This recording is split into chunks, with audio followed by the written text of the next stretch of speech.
when we talk about discipline, I really feel like I can equate like mental health when I was younger to having discipline. When you finish something, you have this, when you have completion of things, even little tiny accomplishments, it's like every one of those gives you like a little sensory boost. Like that feels Yeah. good. And then when you don't have completion on things, when you have all these loose ends, it really creates like chaos in your mind. That's where depression a lot of times comes from for a lot of young people because they don't feel the contentment of a completion. When I was younger, everything I made kind of sucked. Like I just tried to do so many different projects and I made shirts, I made like clothes, I did everything I could like when I learned about it and it wasn't good, but every time I did it, I was like, okay, I learned another step of how to build something. And then eventually it got to the point now when I go home and I start a session with somebody and they'll leave and I'll spend like 7 hours just like working on the song and thinking. And that's that fluidity and that discipline I have built in me makes me feel great. Like that makes me feel like I can do anything. You have intrinsically linked discipline to reward for yourself. Mhm. People are thinking about it wrong because they're thinking about something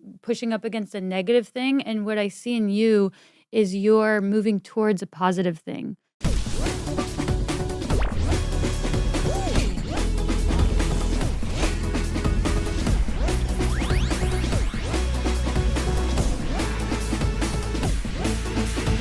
We live in a complex and ever-changing world, a place that is maybe harder than ever to successfully navigate.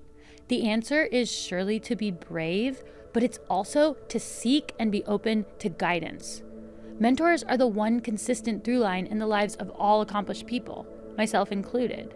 So welcome to Mentor Buffet, a feast for those like me curious about who helped the most successful among us succeed.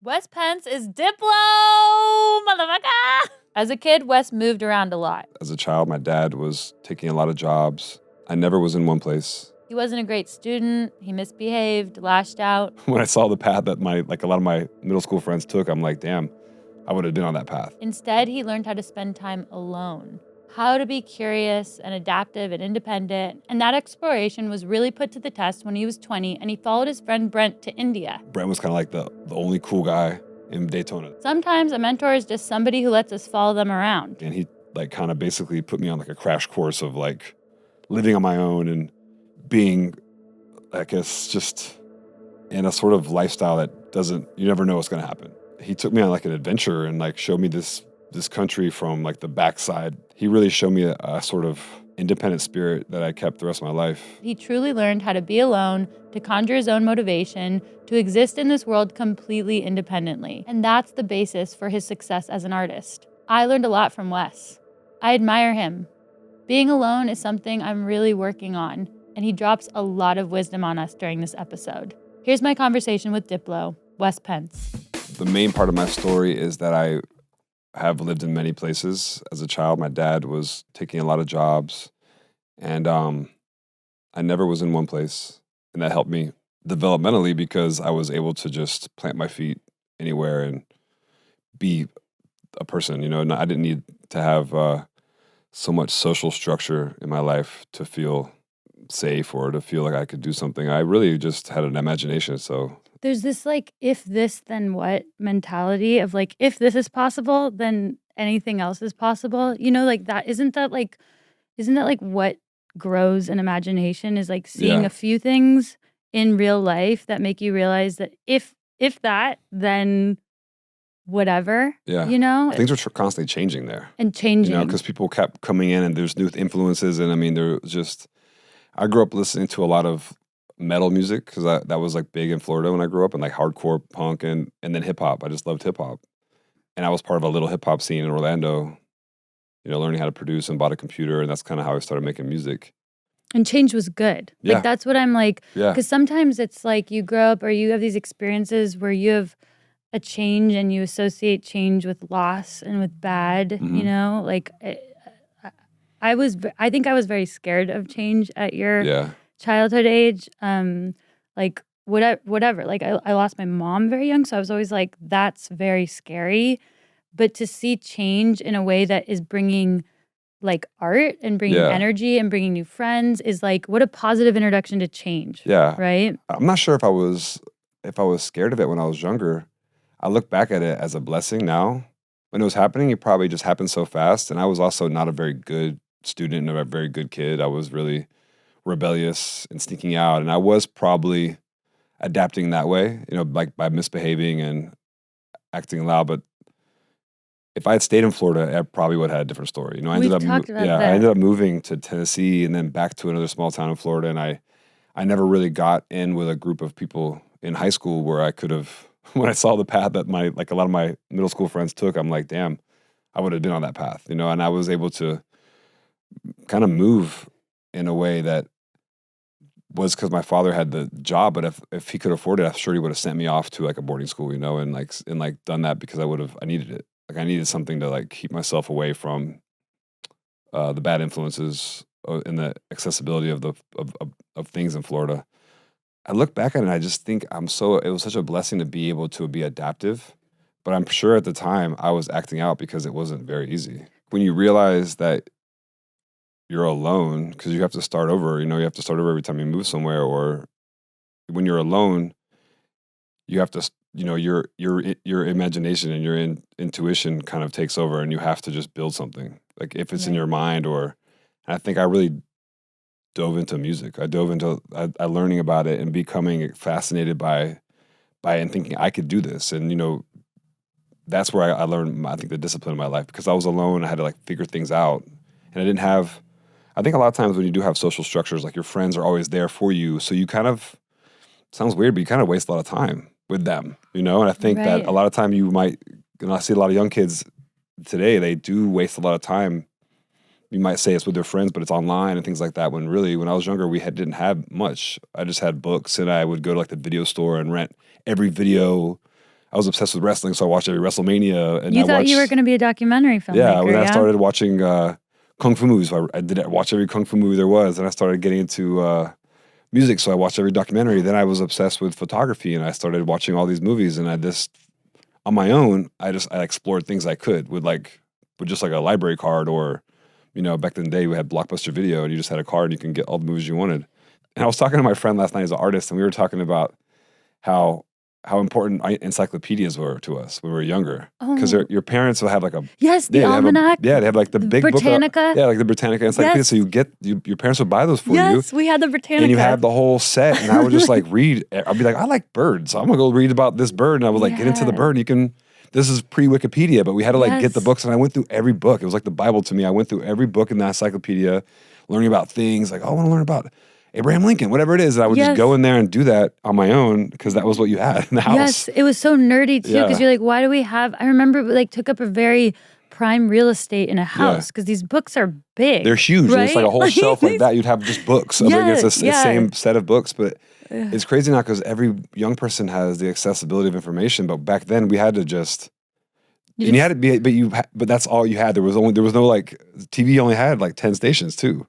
It didn't have like unlimited information all the time. So I think when you were able to, you have that kind of those constricted things of what you could do. I just explored everything I could. Like I pushed it to the limit, with what I had. And I think being alone, you have discipline to like finish things. There's just so much you can do when you're in a new city, and you have like, go for walks and see your town, and then had a job. And I just felt like I was really living life at that point. Like I was by myself, but I was learning how to like exist as a human being, as like, as a young adult. And I think I really started to like understand the power of being a creator, like being a someone with creative ideas. And I wanted to develop that more than anything. And that's what I did from when I met my friend Brent to probably the next 20 years. You said something a second ago, which was the discipline to finish things. And I found, look, I want to talk about running later on, but I found it so awesome to meet someone who was not prepared to do what we did, who was never questioning that he was going to do it. And I think to talk, just to like acknowledge that came from like a very real, time in your life. And that's what maybe the comfort of friends might distract us from finishing things. The excuse that something wasn't possible, right? Which comes from the imagination, right? Thinking maybe it's easier to think X, Y, or Z wasn't possible. Yeah. And I appreciate having a moment to hear you say that without it even being prompted, because it's so clearly ingrained in you from such a young age that you finish things. Exactly. When you finish something, you have this, when you have completion of things, even little tiny accomplishments, it's like every one of those gives you like a little sensory boost. Like that feels Yeah. good. And then when you don't have completion on things, whether it's like a job or this is advice for a lot of young people, a job or like a piece of art or like something you are interested in, when you have all these loose ends, it really creates like chaos in your mind, I feel like. And it creates this sort of, that's where depression a lot of times comes from for a lot of young people, because they don't feel like the contentment of a completion, like a thing. When you're small, the best thing is when you finish a paint, like a little drawing, right? Yeah. So when you finish a drawing, and then as you get a little older, you get more complicated. Like I see my kids drawing a lot of like, Dragon Ball Z or something, and they go to YouTube and they figure out how to do it, and then it takes them like a week to finish a really shaded picture, and they're like, ah. And I see them when they're finished something, and also Legos. That's like an amazing thing. When you finish a Lego set, you're like, it's one of the best things you can experience with your children, because you're like, this is like what I want to teach you more than anything is this. We do this like an hour a day for a week. You finish this, you're going to feel good. Like it's one thing that I think was easy for me to understand as a young person. Like you finish something and you have this, and art is like that. Lego, starting with drawing and then starting with learning how to make a beat or learning how to write a song and finishing the song and feeling, oh, that's a good hook. It's when I was younger, everything I made kind of sucked. Like I just tried to do so many different projects, and I made shirts. I made like clothes. I did everything I could. Like when I learned about it, and it wasn't good. But every time I did it, I was like, okay, I learned another step of how to build something. And then eventually, it got to the point now when I go home and I start a session with somebody, and they'll leave, and I'll spend like 7 hours just like working on the song and thinking. And that's that fluidity and that discipline I have built in me makes me feel great. Like that makes me feel like I can do anything. And I think with you, running was the same thing for me. I was like, that's just, there's goals set, and when you finish a goal, it's great. The difference is when you're creating something, it's kind of easy and you can kind of say, oh, this is done. But running is like your body doesn't maybe want to do that. Like it's not naturally doing it. You have to literally physically like grind it to the finish. It's a little different when you have the physical application than something with creativity, but both are equally difficult. But those are probably my keys to like my success. And even if it's just in my own personal feeling of how I succeed, I feel like the discipline is so key to everything. Even if it's small things, and even going to like a cold plunge for 2 minutes is like such a tiny accomplishment, or 30, whatever it is, but you do it and you're like, oh, that sucked, but like I did it, even if and that's from that to doing a 100-mile run, and you're like, how's this even possible? But then you finish it, how good do you feel? Your body might be shutting down, but you have intrinsically linked discipline to reward for yourself. Mm-hmm. And that is a very different way of thinking about discipline. I think when you think about the word, you think about like like you think about pushing a boulder up a hill, and it's like what I feel like people are thinking about it wrong, because they're thinking about something pushing up against a negative thing. And what I see in you is you're moving towards a positive thing. And that's really what discipline should be, right? It should feel like you're moving toward the bright horizon that you already see, not that you're basically like digging through, not that you're like in a cave trying to get out with no light. Like it's like there's light there. Sometimes a cave has no light though.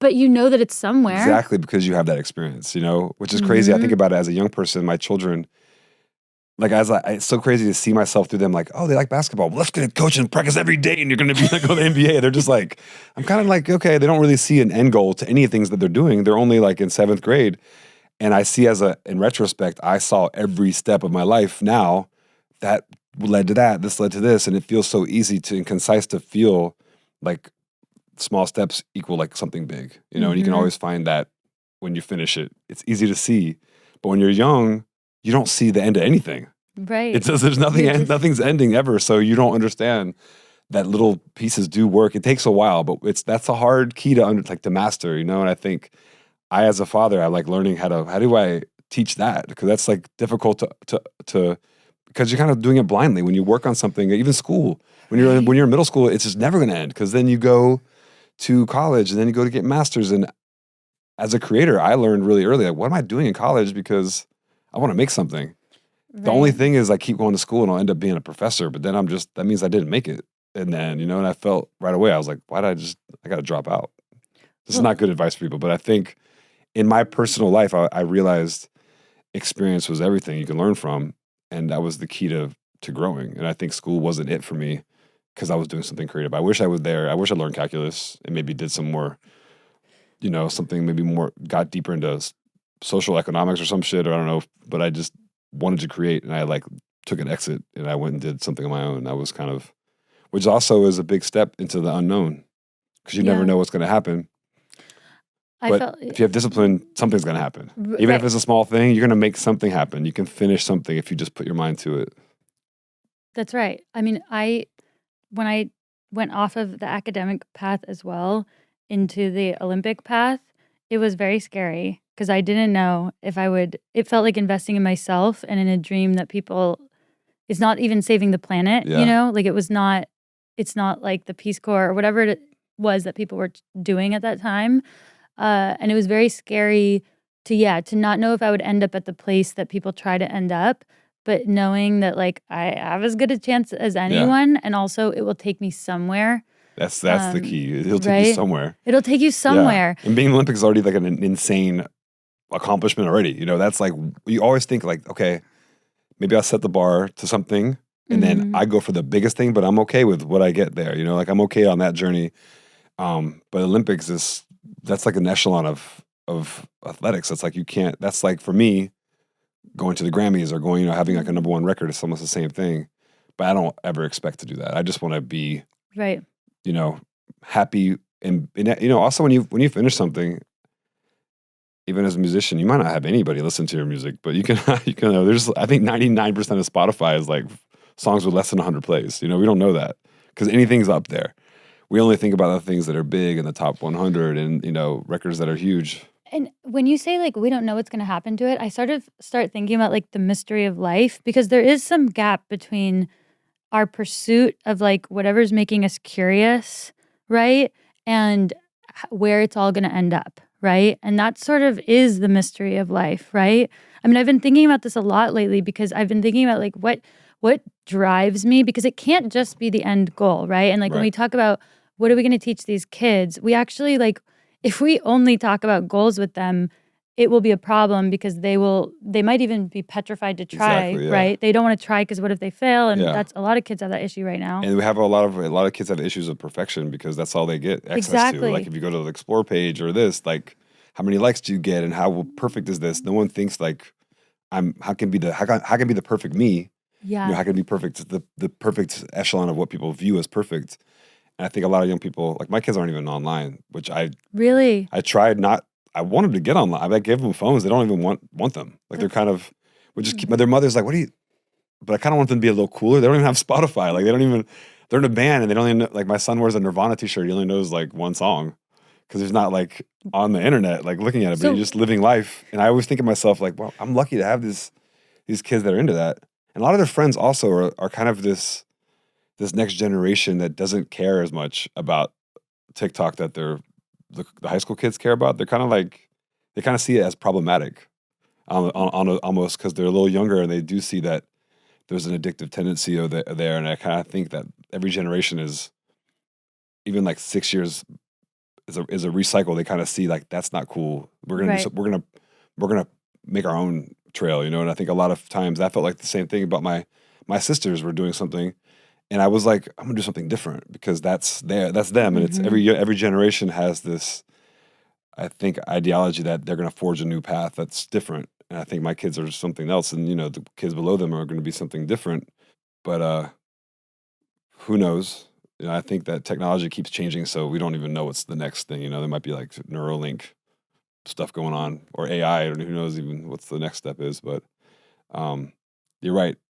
Having just like kids thinking about end goals and not knowing how to taste a little bit of success and knowing what it feels like, it does feel like it could be a really scary way to learn about things. But it's almost like they're in like to have the discipline that you're talking about, you need to know you're driving towards something curiously Yeah. and know that the goal might not exist yet. Yeah. Right? Like with your career, even the goals that you've achieved, like I think they're pretty original, right? And so your goals didn't even, especially in your probably childhood perspective, it's not like you drove straight there. You just drove.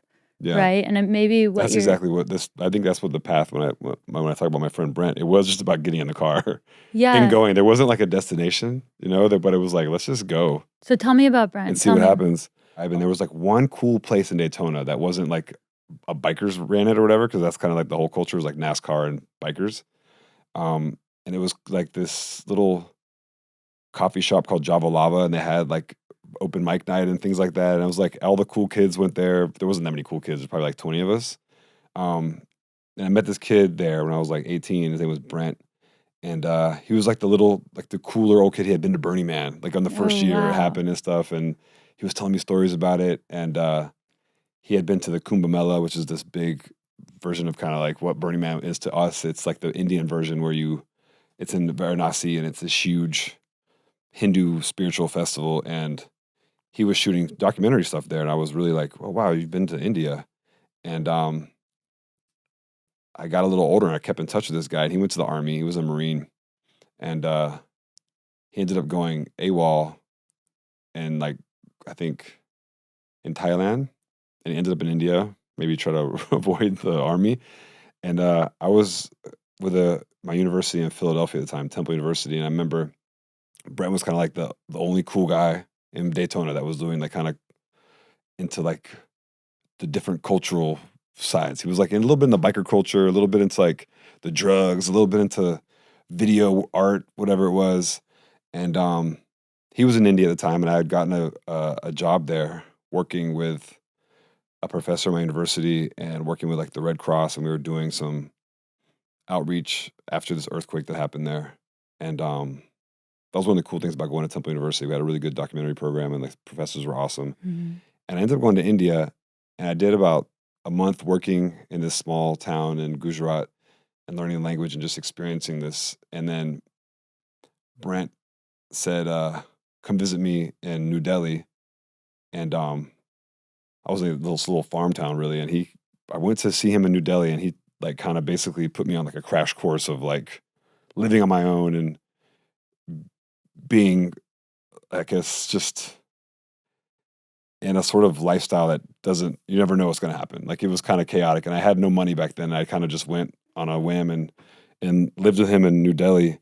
And he took me on like an adventure and like showed me this country from like the backside, like just the craziest, darkest sides of India, like traveling around. And he really showed me a sort of independent spirit that I kept the rest of my life. I mean, he was kind of like this just cowboy. Tell me more about him. Like, what did you see He in was he was just a guy that, I mean, at the end of the day, he really just wanted me to come to New Delhi to buy his motorcycle so he could get a plane ticket out of there. But he had to teach me how to ride a motorcycle and ride around India. It was an old Enfield motorcycle, which is the Indian version of a Harley. It was like this post-war motorcycle, but it was like this sick motorcycle. And like some of the Indians that you meet in India, like mostly Punjabi guys, ride these Enfields and they're just like a sick little culture of bikers. And I was like, okay, I'll buy this motorcycle from you. And then he told me like, okay, it's really hot at night, but at least in the darkness without the sun, you can like ride on long distances. So we like started like riding these motorcycles around India. Like I'm like 19 years old, and this is sort of the beginning of this. Maybe the Indian Industrial Revolution is like kind of happening around this time. Like there's just these big giant trucks, and they're just paving roads, and they're just building the cities big again, and India's building infrastructure all around. So in the change? daytime, yeah, it's Change. changing crazy. India's like you ride on the highways and they're just like exploding cows everywhere because people just riding their big trucks through them, and like it's just crazy. It's not the Yeah. India that you know today, and it wasn't the India from 40 years ago, but it's something, just chaos is happening there. Mhm. And he's teaching me about how to move around this country. The one thing is you have to leave at like, I guess, 3 a.m. and drive through the night. You can't drive in the day because you're gonna get sunburned. It's hot. There's smog is crazy. It's heated up. You can choke to death. So we ride all night long, stop at little tea stations, take a little nap, ride out, do 4 or 5 hours, go to the next town. We have $4, get a guest house, take a shower, sleep, do the next thing. So we're traveling like this around India. And my thing at the time is I'm trying to make a little money, so I'm buying records all over India and reselling them on eBay. At the time, I had an eBay shop. So I'm like trying to make money to like survive. So I do like 6 months in India like this. And he's the guy like to show me the ropes, like to show me where to go. Here's where you go. Like, this is where they have like the used stuff. This is where like you can buy shisha, like you can buy hashish here. Like this is where you can find the tourists there. And this is this. So I lived this like chaotic life, like almost like Shantaram, like that book, and just traveling through this country. And I went to Rishikesh with him, and that's up in the north, another city on the river Ganges, and that's where the Beatles went and did their whole Indian expedition and recorded music. And it's a home place of yoga as well. So I did like went to these old temples and spent about 2 weeks there. But he was like, let's go like ride around the rivers and see what's up here. Like we went on these side roads up the Ganges, and he had this idea, let's just go jump in the water and like the rapids aren't that bad. We'll just go ride down and see where it takes us. And we get in, we're like wearing like Tiva like little like flip flops or whatever. We're riding in this river, and we're like, okay, cool. Let's just like chill. And then the rapids start freaking getting crazy, and the river is like narrow as hell, and it's super deep, and we're getting like sucked under the water, and like I'm like going down so deep in the water that it's pitch black, where I can't even see my way out. And do you think he's there to take care of you at that moment? He's not. He's finding a riverbank to swim He's to not? and screaming like, "You gotta catch a rock! This is too Yeah. crazy!" Like, and I'm like seeing like little kids in this side of the river like screaming like, "Yo, you're gonna die!" And then he's like found his way to a beach somewhere, and I'm like still like I see him. I'm like rip by him. I'm like, "Oh my god, I'm dead." I keep getting sucked under the water in this river to like so deep where like I hit my head on a rock or something. I'm like, I'm like just stop breathing, and then I like go like a little bit loose and feel like I don't have muscle in my body, and then all of a sudden I get pushed to the top and I take a breath, and then just sucked in again, and then like I see a rock. It's like, yo, grab the rock, and we grab this big boulder in the middle of the river, and I grab like my fingertips on it, and I drag myself up on this boulder, and I like rest myself on it, and it's one of those boulder rocks that's just so sharp from all the water hitting it and little chips all over it. And I lay down, I start bleeding everywhere because the rock I'm so heavy and I can't even move I used every ounce of energy to grab myself and pull me on this rock. And then I lay on this rock and I start bleeding and like just blood everywhere, like ripping. I'm like, just feel like, okay, thank God I'm like not dying. I hope another wave doesn't hit me. But I sit there and it takes me like 40 minutes before I can like finally like kind of like move my body because I have not one muscle left that works. Yeah. No, not one piece of energy. You probably know the same Mhm. feeling when you run like 200 miles or something. It's just like there's nothing left. And I kind of like wake up and I hear a boat buzzing by, and Brent's on this boat with these like Indian guys, and they're like with a little pull up to me, and they're like doing a negotiation to help how to get me off this thing, like how much it could cost. And he's like, How much and because is he was such a like cowboy. It was like everybody was hustling him in India, so he knew the language and he was like dealing with everybody all the time. And I was like, bro, I'll just pay anything. Get me off this fucking rock. I'm gonna die. And he's okay, cool. Just he felt like he'd lost that battle though, but he got me on this boat, headed into town. I got like had burns on my heel because of the motorcycle, but then I had like blood and like cuts on my arms. We go to like a little doctor tent, wrap myself up. I think that was the last trip I had with him. I was like, this is just too crazy. I'm not even sure if Brent's like, actually, I texted him before this. I haven't talked to him maybe like 5 or 6 years, and I texted him before this podcast to see like if he's even alive or anything, because he's always got something going on. He's always doing some kind of strange expedition and some kind of drug dealer or something. I don't know what he's doing. And I remember leaving India and riding this motorcycle back to Gujarat and selling it to like a local guy there and a family. And I did the same thing. I had a ticket out of there, and I went to London. I sold some of the records I bought traveling around. I made a little money and then made it my way home. But I remember doing this whole trip for 6 months with him and maybe spending like $300 in the country, just living not having any money back then. So it was like I left that place with this sort of sense of like invincibility, or just that you can accomplish anything when you put your mind to it. And in a place like India, when it was just having this sort of crazy revolution of culture, that you wouldn't even find women out at night. And now when I go to Mumbai and I play concerts, there's just like it's like bigger than New York City. Like there's parties till like sunrise and everybody's out and there's raving. And I saw like this change happening over 20 years. And it was such an important part of my life that 6 months I spent there. And when I got back to America, I just felt like wiser than everybody else. I had traveled around there and I traveled in such a rough way that I felt like I could really go anywhere and do anything or be like the same thing I learned when I was younger, that I can kind of like just be anywhere and figure it out. Well, let's talk about the wisdom, because It's almost like you equate wisdom to durability, right? It's not, I mean, I'm sure there's also like practical wisdom of Yeah. like how you deal with people in different situations, which is one type of wisdom, but it seems like overall there's an adventurous durability to you that you saw like take you all the way around a game board in India, if you will. Like I was imagining almost like a chutes and ladders, right? You're Yeah. like you're up, you're down, you're all over. But I want to hear from you. Like when you say you were wiser than everyone, what does that mean to you? I think when you travel outside of America, a lot of people don't even have passports here. And I've been everywhere now, it feels like. But back then, it was such a huge cultural explosion in my mind. I never knew what was happening really outside of Right. the safety of America. You know, in a way that my father went to Vietnam War. And I think he probably had the same thing happen to him, or um, he wasn't. It wasn't a vacation for him, I'm sure. But you know, growing up, you realize how much security we have here and how everything's kind of taken for granted. Like there's so much safety nets of just what you can do, what you can, and if you break a bone, you're going to go to the hospital and it's going to be okay. Mhm. And you know, when you travel around India, you know, um, I did the same thing in Southeast Asia when I was younger, and I think my family, no one's even ever been outside of America. My Besides my dad going to war, like no one had ever been. They went to like maybe Puerto Rico or something, but they never traveled around the world like I was doing then.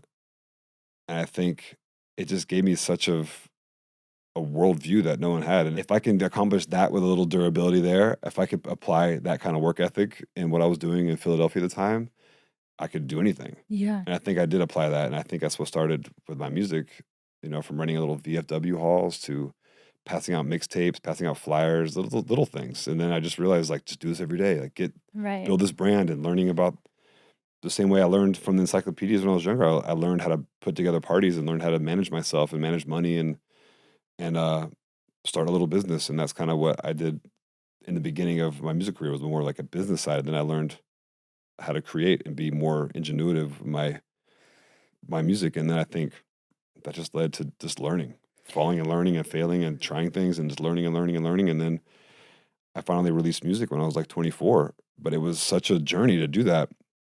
I thought I was doing it, but when I was 24, I was like, okay, this is the final step. I got this, Mhm. and I'm gonna begin this journey. And that was 20 years ago.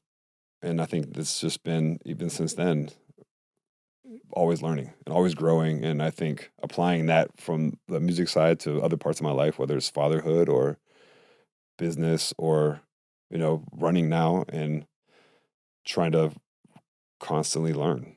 Even today, I constantly feel like I'm learning. And learning without the fear of failure in the Yeah. way that most people or some people feel it, right? Because if you've Yeah. right, like It's if easy to say you got to fail to learn, but I also think it's easy to do little things and not fail, but like steps, you know. And I think a lot of times I took for granted like, yeah, you have to have big failures, but I learned from my failures, but they were a lot of times they were more personal than applied to like my work and my creative energy. Um, because I do think I knew that everything was steps, everything was smaller, and then when you get Mhm. even today, like even starting the run club or whatever it is, even today, it's like takes just do little things, find out Yeah. where your footing is comfortable, and then move to the next step. And Yes. it's not always like It run for does. president, you know, Yes. like I this is like literally like I feel so crazy, but like I'm literally like I'm writing a book about change now and about how change is more incremental than people think. And when people see big successes or yeah, big shifts, they often think it happened overnight or it was a right hand turn, you know, for anybody, yeah, right? For whatever, name anything, because nobody writes about all the minutia, yeah, right? They might not even remember the minutia because it might have been a juggling of two careers at once exactly. anyway, right? Or learning a Um, language or something. You don't realize it's not like yeah, just picking up Duolingo or whatever. It takes like years of it takes application and exercise and, you know, using every part of your body to do something. It's not just like so instant. It's like with music, it's always like it just never ended. Like I was mhm. always like learning and studying different writers and like who the person is that played guitar, like what was their life about. I just got so deep into like what the mechanics of music was. Like, why do people do it? Why does jazz exist in these cities, and why did it turn into this city? Why did this do this? And why did he do that? Like, those things were important to me as like an anthropologist, I guess, because that's kind of where I went to school, was for anthropology, and I was learning the steps of culture. Like, why do people have? Why they have? Why do they do what they do? And there's like a reasoning to everything. We had to be so honest with each other during that marathon because we were chafing, and I just think we have a nice friendship of honesty with regards to physical discomfort. That marathon was like, I had my headphones in when I saw you. I was like, okay, I'll say what's up to her, and I'm gonna listen to this like playlist. And then we started talking. I didn't listen to any. I just had them in. They didn't play anything. We just talked the whole time. We talked for like 3.5 hours, and like. Yeah, let's just say you ran 3.5 hours only. We talked for 3.5 hours. I think 20 more, because we did it in 3:50. Wait, by the way, we did it in 3:48 or something. Yeah, we were. But I would say 20 minutes was me trying to put stuff on my body and like eating oranges and stuff that we didn't talk. And I didn't use the bathroom at all, though. No, I didn't. I peed in my pants, but I didn't tell you. I could have peed in my pants. That guy pooped his pants recently. We were lucky that it was so overcast in LA that day. We had a good day. Because in Miami, when I ran the half, it was like 7 a.m. same time, but it was already like 85 degrees outside, and the whole run was just like blaring down. Which is another factor, right? Yeah. And that's why that guy pooped his pants in Boston, because it was so... It was hot then. Yeah, it was just like thick. Yeah. Like Boston thick, hot. I'm not sure if I do want to run more marathons, but I do want to run. I like a half marathon's distance a lot. And I think if I try to do that faster every time, it's like more recoverable. The half is way easier on your body. Yeah, and I think I can do, because I can do like anywhere. I can practice like a 12, 13 mile run in any city. Yeah. I would never want to do 26 anywhere. You never have to do 26 though. Like you never have to do that. But I think thinking about doing halves sounds better to me. Look, I think the marathon is a great event for some people, but also it's great if you have a bigger reason to do it, right? If you like the place you're in, or you have someone to run with, or I guess if you want to run a certain time, it's a bucket list thing to do, in which case you should do it in like Berlin or somewhere fast. Yeah. One of them, or you could do the majors, but you don't have to run a marathon. I'd love to. Well, I was in Brazil last week. I did this concert, and I found a really nice flight to take me home. That was like the easiest. And I was like, okay, I have 2 days off in Brazil with nobody. Like nobody was with me, by myself completely. And there's this amazing forest in Rio called like the Tijuca National Forest. And the 2 days in a row, I just went to like a random, on all trails, I found a hike, and it was completely empty. Like nobody on these hikes, and they're really high elevation gain. I did like 2,500 feet elevation gain for like 8 miles, and just so beautiful. The top of this thing is like, you see everybody, like the beach on one side, you're on the top of this mountain, and it was like my favorite kind of running. Yeah. When you're by like these kind of trail thing by yourself, and you're something, even the cities when I run, it's just every street kind of becomes the street, and then New York is special, Berlin is special, but I'm like not traveling. I'm going to be in Kansas City this weekend, and like the Bay, but like when you're in the nature and there's like something, that's another good thing to teach kids, like a good hike. We can find a waterfall at the end, or like something that's such a good, bam, we go, it's tough, but we have the destination. Yeah, we have a destination, and we have a nice reward. Yeah. And that's such a good thing to have when you finish, bam, you're back home, and you're like, wow, I did exercise. I saw a really cool raccoon in a tree. There's a waterfall. Could be even less than that. There's one called Bridge to Nowhere, where it's just like you get to a bridge. It doesn't finish the bridge. It's like a little bridge just there. It ends. Yeah, it ends. It's a bridge that goes to a rock, and they didn't blow up the rock at the end. It was That's like something kind of awesome though, right? Yeah, but it's kind of like, it's just dry. There's like rattlesnakes, but we did it. It was 10 miles, and I got back, and I was like, that wasn't a really good reward, but it was one. Right. We got something. I take what you get. Sometimes it's not that great, but make the best out of it. Yeah. Yeah. I have a similar love for the like wild, the like Alice in Wonderlandness of running.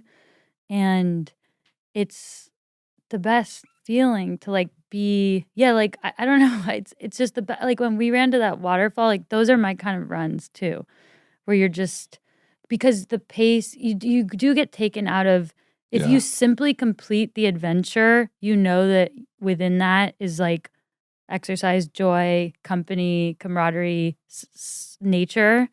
And that's the best relationship with running to have, I think. And when I ran with you in LA, what was so I mean, I had such a fondness for watching somebody do something that he was not prepared to do. Like you had Yeah. run, how far was your The longest most I'd run? done was like 14, Yes, and 15. you told me that like 8 miles in. And I was like, "All right, no problem. Like we're going to do this." And there's so many people who come to marathons 10 times more prepared than you. They've done all the training and they still are not on their own team. And it is wild. They just think the worst of themselves. Yeah. And I got to see someone, I mean, a real privilege to be next to someone who just was like, "We're gonna do it." And you never it was kind of a composed confidence. It wasn't like you were over the top, you were just going to do it. Yeah. The one thing that came up is I was like, "Man, he's not eating." And okay, look, I saw myself as like, just like a companion, but like a team captain of sorts where I was like, I do feel that I wanna help this person if We had a ever couple bananas, didn't we? No, this is what we did. So you weren't eating, and I was like, "Okay." I was like, "Think you should eat something, but I don't know what your experience was with, like, goo or all these, like, specific running Yeah. things." So I was like, "I don't wanna." The little energy gel things. Yeah, I was like, "I don't wanna get in your head because like, you could say something like, 'Hey, have you eaten a goo?' And if you don't even know what a goo is, you might start a spiral that you didn't need to be on." So I was like, "Do you think you could eat something?" And you're like, "Yeah, I think I could eat something." And I was like, "All right." I was like, "What do you think you could eat?" And I didn't eat anything intentionally because I was like, I don't need to, but I also was like, I'm doing what he's doing because we are the Do team you have here. to eat when you run? Is it just better to like, You clearly you don't have to. It can help in a long, long, long uh-huh. run to have something. Some people do depletion runs where they don't like you drink just a coffee before you run and then you learn how to burn your fat. But during the race, like it was probably helpful for you to eat. And you were like, I could eat those oranges. And I was like, all right. So we just started eating all these oranges. Like we ate so many oranges. That's all we ate. Yeah. And I was like, great. It doesn't matter. Like, and I think that was something that I found, I thought it was awesome that just to see you kind of like deal with things, right? You dealt with the chafing. You were probably not that comfortable, but you were like, I have chafing. And we're like, okay, we will get this Vaseline, Yeah, I off got that, scrub the scrub that cardboard and weird then put it on cardboard. your legs. But you didn't like really have any kind of meltdown about any of this stuff that most people do. Most people with any one of those issues, uh, lack of preparation, like any one Yeah. of those things would have been a reason why they were going to not succeed. And something that I really like about spending time with you is that you don't really have that system in your head and in your soul. And it feels very true. It doesn't feel like a convincing yourself of anything. And it's like, those are the type of people I like hanging out with, Yeah. but also what a joy to watch. I also think you can always feel like, what's the worst that could happen, Is that what, Just give it, yeah. yeah, just give it everything. I mean, and people who do weigh. I'm like, you running, you just, how much you run? I'm like, this girl's in a freaking tutu, makeup on, and she's running like, I can't complain about anything. Like, what am I doing? Like, just like, I'm healthy. I got to be able to do what she's doing. I Yeah, got to do yeah. something. I got to be able to, Yeah. at least we never slowed down. We never walked the whole time. We only walked when we picked up Clooney. Clooney, because he was walking. Yeah, we He had to couldn't help find him. us. Yeah. We had to help our Yeah. friend, but we made sure that we weren't going to be over the time limit that we wanted. So We yeah, got him. We motivated him though. no, we did, He was like dragging himself. He appreciated it. He was backing it with us. So I want to give you the chance now. We do have, this final segment of doing some advice, but I wanted to ask, is there anything you want to talk about with me with the Run Club on the show here? Everybody is like wants to run. I think everybody wants to feel like it's such a trend in LA too. Like everybody's in a run club. I feel like all my friends are going out at night on the Thursdays and doing like the Koreatown Run Club or like the Skid Row. Like they're always like, everybody's kind of finding these like little pockets where they love to do it. And I think it's such a cool thing for me to offer what I do as like a DJ. Having an event, people can go, go to my parties and go to clubs, they go to Vegas, they go to maybe Space CBs, whatever it is to see me play. But to offer them this too is such a great, I think, reward, because when you do club, it feels like you're getting reward, but it kind of, you go home and it's almost like, it's like the there's not a destination when you go to Yes. nightclubs as much, I think you can make it though. You can make Right. it. I think people identify nightclubs with like drinking and drugs and euphoric kind of feelings, but there's such a vibe of sober club going now, and or at least more disciplined club, like where you can enjoy music, and music in deep house and events are like at an all-time high right now. People are like loving to go to like underground parties and hear new music and and and be part of that community.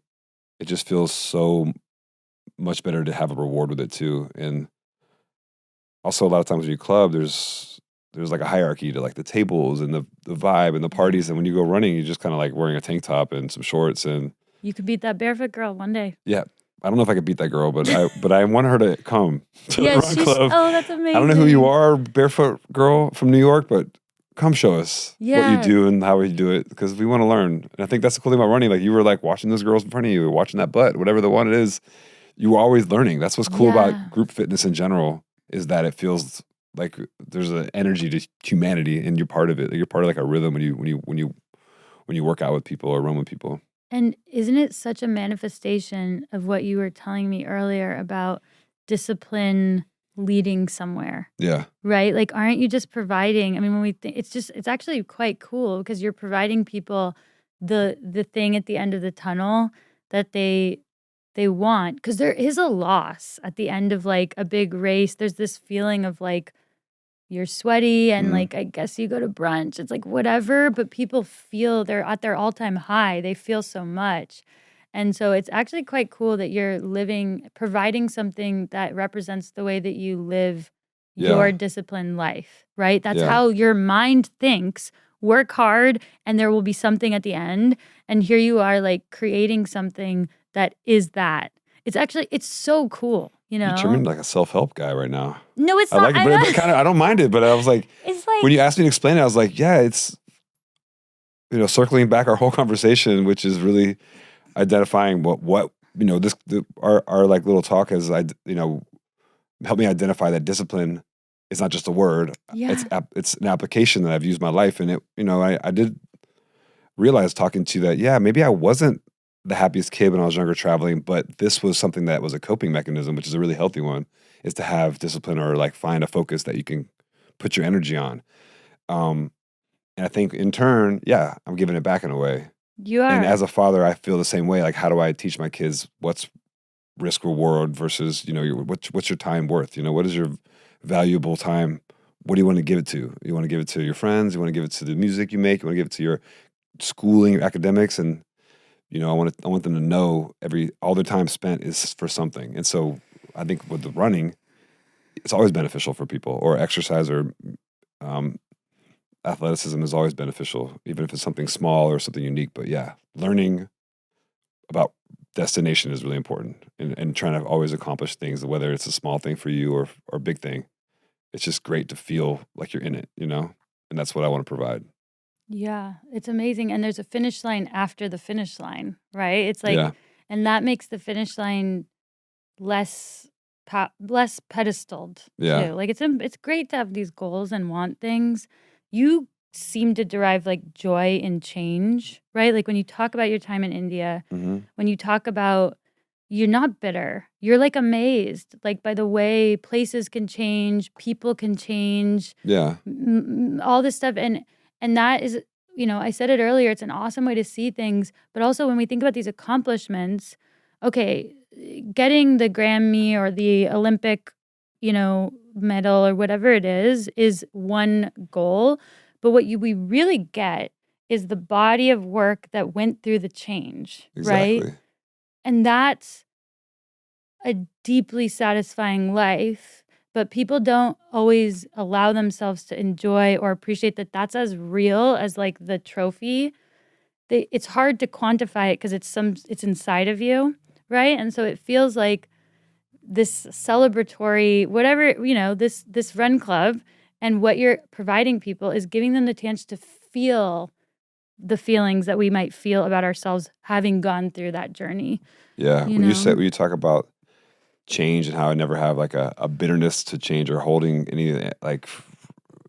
any rational feelings towards change, it's, you can't control change. Things are going to change all around you all the time. You're getting older all the time. Like, you're always changing that way. Like, you're always changing with you're going to lose family members. You're going to lose things that your life always throws you these curveballs. So there's nothing you can do to control change. And I think even young people that deal with anxiety, it seems to be such a common thing, or anybody, whether it's old or young, that I think when you start to approach life with this feeling that I can't control a lot of things, but I can control myself and I can make the best out of change. So when I think about in my music career, things have changed so much in 25 years. From when I first started making music, I had to press my own vinyl, and sell them hand to hand, to where now I'm just, giving my music away for free on some streaming services, or, there's like, it might be an NFT in my merch. There's just so many different complex things that happened.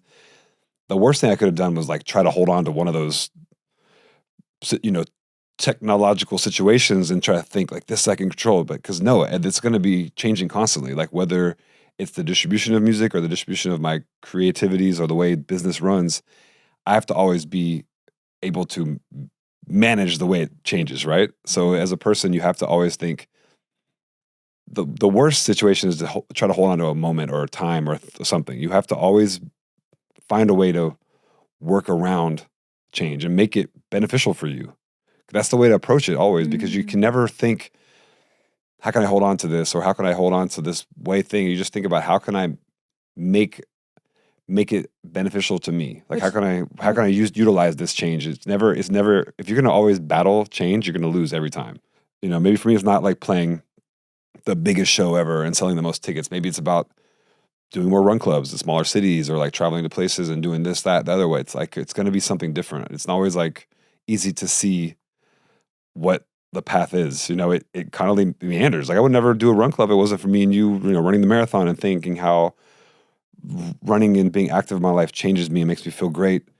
It went this way, and I didn't know I was going to be a country DJ 5 years ago. I never thought I would go that path. I thought I was going to keep making like club music or everything. You got to embrace it and think like, how can I throw myself in here and be different and still manifest what's special about me into a situation and help me grow. And that's kind of what change should be utilized always. Never to be thinking about like, utilized, not tolerated. Just yeah, exactly, utilized. Exactly. Like, utilized and not tolerated. That's like a very distinct, that's a difference. So, okay, amazing. That was the Mentor Buffet. Thank you. Thank you for being on.